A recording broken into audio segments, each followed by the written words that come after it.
but it was all rather provoking to poor hungry Simpkin. Particularly he was vexed with some little shrill voices from behind a wooden lattice.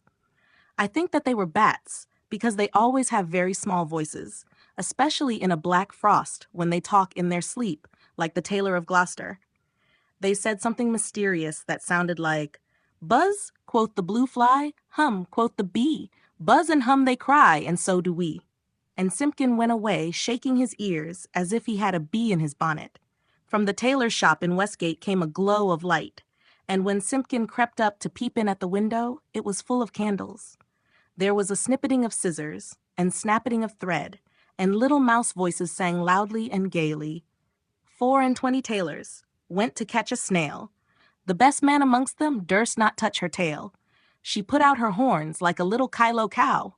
Run, tailors, run, or she'll have you all in now. Then without a pause the little mouse voices went on again. Sieve my lady's oatmeal, grind my lady's flour, put it in a chestnut, let it stand an hour. Mew, mew, interrupted Simpkin, and he scratched at the door. But the key was under the tailor's pillow, he could not get in.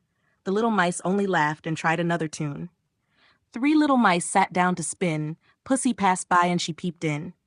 "What are you at, my fine little men? Making coats for gentlemen. Shall I come in and cut off your threads? Oh no, Miss Pussy, you'd bite off our heads." "Mew, mew," cried Simpkin. "Hey, diddle dinketty," answered the little mice. "Hey, diddle dinketty, poppity pet, the merchants of London they wear scarlet, silk in the collar, and gold in the hem, so merrily march the merchantmen." They clicked their thimbles to mark the time, but none of the songs pleased Simpkin. He sniffed and mewed at the door of the shop.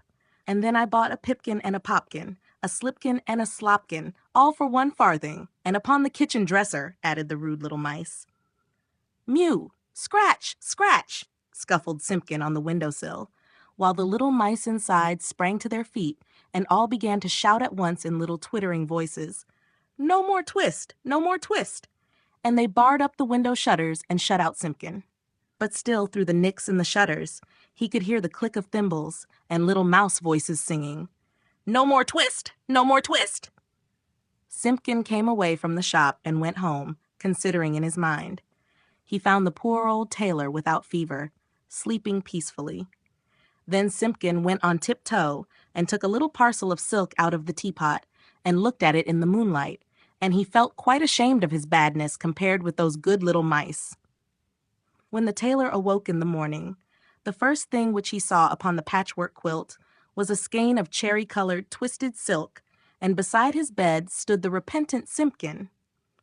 "Alack, I am worn to a ravelling," said the Tailor of Gloucester, "but I have my twist." The sun was shining on the snow when the tailor got up and dressed, and came out into the street with Simpkin running before him. The starlings whistled on the chimney stacks, and the throstles and robins sang, but they sang their own little noises, not the words they had sung in the night. "Alack," said the tailor, "I have my twist, but no more strength, nor time, than will serve to make me 1 single buttonhole, for this is Christmas Day in the morning. The mayor of Gloucester shall be married by noon, and where is his cherry-colored coat?" He unlocked the door of the little shop in Westgate Street, and Simpkin ran in, like a cat that expects something.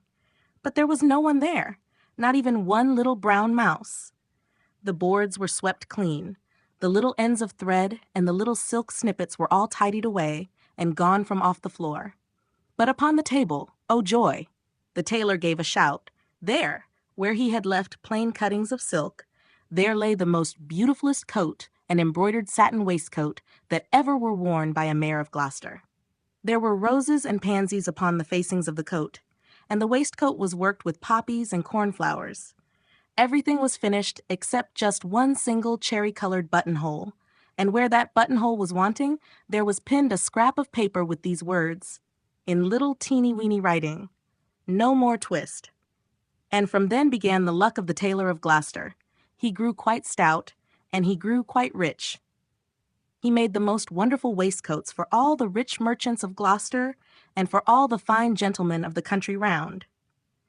Never were seen such ruffles or such embroidered cuffs and lappets. But his buttonholes were the greatest triumph of it all. The stitches of those buttonholes were so neat, I wonder how they could be stitched by an old man in spectacles, with crooked old fingers and a tailor's thimble. The stitches of those buttonholes were so small, they looked as if they had been made by little mice. The end.